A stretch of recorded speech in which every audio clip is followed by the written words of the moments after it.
Hey guys, Josh here from Run DNA, and in front of me I have got the new Asics GEL-Kayano 32. It's shoe review time, and I'm excited when a new shoe lands in our warehouse and I have the opportunity to obviously get it out of the box, have a run in it, and give you at home some information about what this shoe is all about, who it's catered for, and give you the information in reference to what changes Asics have made with the previous model. So in today's review, I'll go over all of those details from the outsole, the midsole, and the upper. I'll compare the 32 to the 31 and give you all the information that you need at home to, who knows, potentially make this your next daily trainer. So without further ado, let's get stuck in.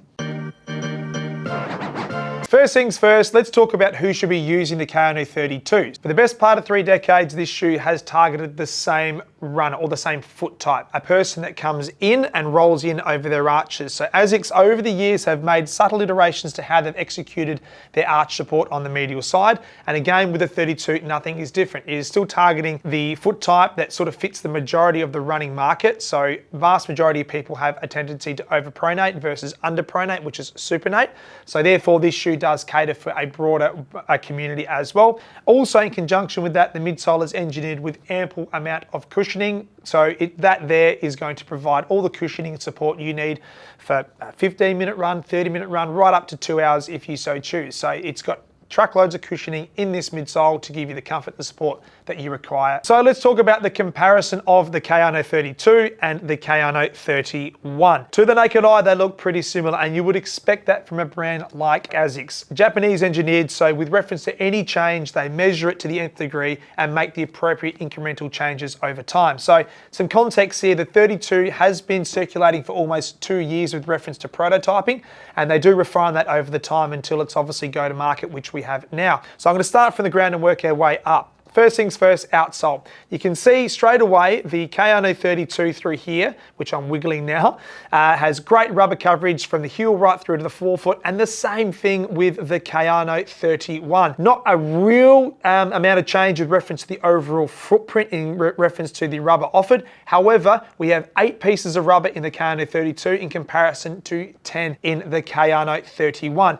Now, why have they made that change? The change has come because there has been a subtle adjustment in the midsole, which we'll get to in a second. But what we have through here is we've got more encapsulation with reference to the rubber on the medial side of the forefoot. That's just going to provide a little bit of extra support for your big toe, your first metatarsal, which is your big lever in reference to your release point with running. Also, through the mid-stance section through here, we've got great coverage with reference to, I'll call it the truss system. That's just old habits because for years and years and years, brands had some form of TPU or plastic system through here, which offered the truss support. They've just kept the same sort of concept going from 31 to 32. Plenty of broad cover on mid-stance. And again, targeting that heel striking area, we have the AR Plus rubber, which Asics use, which is a slightly harder compound for those heel strikers that need a little bit more, I suppose, support and oomph underneath that first point in contact with the ground. So coming back up, just really quickly, 1, 2, 3 flex grooves in the forefoot. In comparison to last year, we have 1, 2, 3, 4 flex grooves. So what that means is you could say that's probably going to be more rigid, which is a fair comment. However, the compound of foam has ever so slightly changed. So that's why we'll talk about the midsole now. So statistics first, the midsole, as I sort of touched on in the intro, there's not a lot of change in reference to the naked eye. However, what Asics have done for the first time ever have dropped their heel to toe drop under 10 millimeters. In the Kayano 32, we have 40 mil in the heel and 32 through the forefoot. Last year, it was a 10 mil offset and we had 39 heel, 29 forefoot. Now, obviously there's going to be a subtle variance here and there with reference to that millimeter micro measurement point. However, they've just beefed up the forefoot, so kept the stack at the heel pretty similar, so the same distance really away from the ground, 39 to 40 millimeters, nor here nor there. However, just increasing the overall volume in the forefoot provides a little bit more cushioning as you toe off. So therefore, in conjunction with the Flight Foam Blast Plus Eco midsole, we have a slight change in the geometry of this shoe, especially on the lateral side in comparison to last year's 32. It's hard to tell, but you can see there's a few more little flex grooves that have sort of been strategically placed or cutaways on this lateral side of the midsole.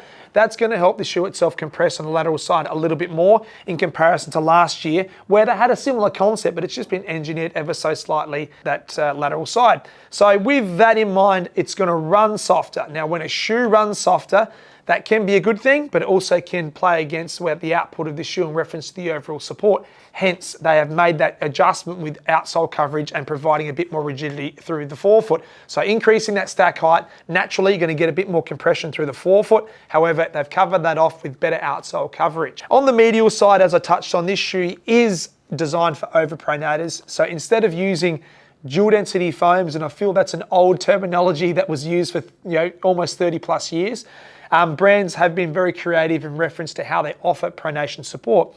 The old theory was, let's try to reduce the range of movement from the lateral to the medial side.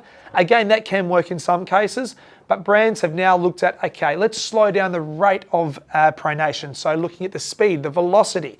So what they have done, Asics, they've rolled over their 4-dimensional guidance system from the 31, which was present in the Kayano 30, and they've executed it again in the Kayano 32. A slight alteration, but I wouldn't sit there and say it's astronomical in reference to the overall output. It's a requirement of this shoe. It's an expectation of this shoe. So that 4D guidance system complements the overall midsole coverage and the geometry and cushioning system on offer with the Kayano 32.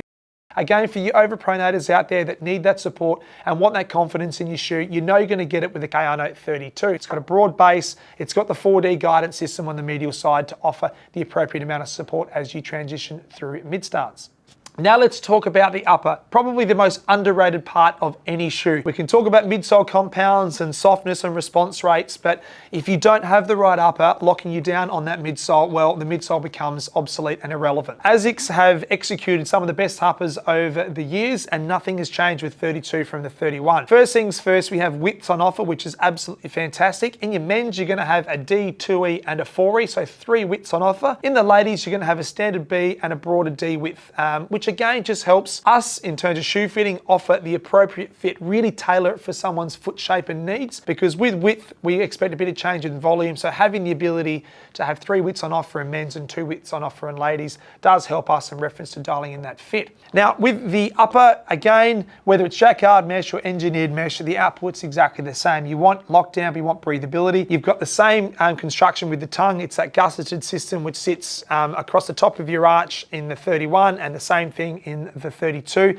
So again, that nice lockdown. If anything, the tongue's ever so slightly thinner in the 32, which is only going to provide a little bit more ventilation through the top of the shoe to keep that foot cool, to minimize the impact of obviously swelling. Coming back to the heel counter of this shoe, again, vitally important part. 70+% of runners using this shoe are going to heel strike first. So not only are we getting the support from the ground up, the heel counter plays a critical role in locking your foot down and keeping that calcaneus nice and stable. The heel counter height is exactly the same. We've got that internal construction through here, which is going to provide plenty of support around the back of your ankle. And in conjunction with that, they've used that really soft touch lining on the instep of the shoe as well. In the 31, we had this little collar that kind of ran as an extension piece to this pull tab. It was okay, it had a bit of mixed reviews, maybe sitting a bit too high, feeling a bit funny, or maybe a cosmetic thing that some runners did not like. They've taken it away with the 31 because it was a piece of technology that wasn't changing the overall output of this shoe, so why have it? So removing it, still having a nice flexible pull tab, but just calling out that really soft touch foam, memory foam on the inside through here. That soft touch is really comfortable, it's super fantastic, and again, like most Asics shoes over the journey, they've executed heel collars as well, if not better than most. Okay, for my subjective opinion on the Kayano 32. Now, context, I don't need to do 50 to 100 kilometers to get a bit of a read on this shoe. I've been running in this shoe for nearly 20 years. Once I get a Kayano, I always look at that first impression. What's it feel like when I put my foot into this shoe before even taking one step out on the road? Because this shoe comes with high expectations. So when I'm stepping into a Kayano, I want to know that I've got the cushioning and feel underneath the foot. And also there's no change in reference to the wrap around the arch, because the support is critical in this shoe. Stepping comfort, if I did it blindfolded, I really couldn't tell you the difference between a 31 and a 32. But taking him out on the road, that's when you can start to feel the change in where Asics are heading with this shoe. So increasing the stack height in the forefoot, it is a little bit softer, it feels a bit more compressed, but not to the point where I felt it inhibited the performance of this shoe. Coming down to an 8mm offset is a significant change from reference to where this shoe has been placed for 3 decades. So what that does is it falls in line with most shoes in market now too. So we see anything from 6 to 10mm as being kind of the norm. What I found, again, it didn't compromise the overall support at the back of my heel. So sometimes dropping heel to toe drop, it can feel a bit strange and unusual on the back of the Achilles and lower calf. It wasn't the case because the output of forefoot execution when I'm releasing out of this shoe, I felt better support. So the load that's been distributed on my lower body, I could argue and say it felt pretty similar to the 31 as it did the 32, but the extra cushioning through the forefoot was a nice addition. Again, it's not the most breathable shoe on the market, meaning that it's not a really refined upper. It can't be because it needs to be a supportive shoe, but you get the appropriate amount of ventilation through a couple little changes with reference to that tongue being thinner, more ventilation channels, so again, keeps the foot nice and cool. It's not a light shoe, it doesn't need to be. In and around that sort of 300 gram mark for a men's size 9, and the ladies is kind of sitting in and around that sort of 255, 260 mark. Now, those measurements are not absolute. There'll be some subtle variances with reviewers out there and obviously Asics claim. But the shoe itself has dropped by 5 grams from last year's men's size 9. So again, I didn't notice it, but it's a nice little change up. And I reckon that change has come from ever so slightly refining the midsole geometry. So just taking a little teeny bit out of that lateral side, but making it softer on compression. So again, 5 grams is nor here nor there, but nice little touch from Asics. My expectation with this shoe is it's going to cater for every Kayano wearer. So if you're coming from 30 to 31 to 32, you're going to get what you expect out of this shoe. We've seen a significant increase in walkers using the Kayanos. Now, that has been the case for years, but of late, the shoe itself has offered a little bit more stability for walkers, and I think that's a great thing too. It makes it a little bit more versatile. So for the runners, you're gonna love it, and for the walkers, you're gonna get what you need as well. Okay, that's my take on the Kayano 32. Thanks for tuning in and watching. If you've got any questions about this shoe, please drop us a comment in the section below. If you haven't subscribed to our channel, hit the red button, stay notified, and we'll keep pumping out shoe reviews just like this one for you, the magnificent running community all around the world.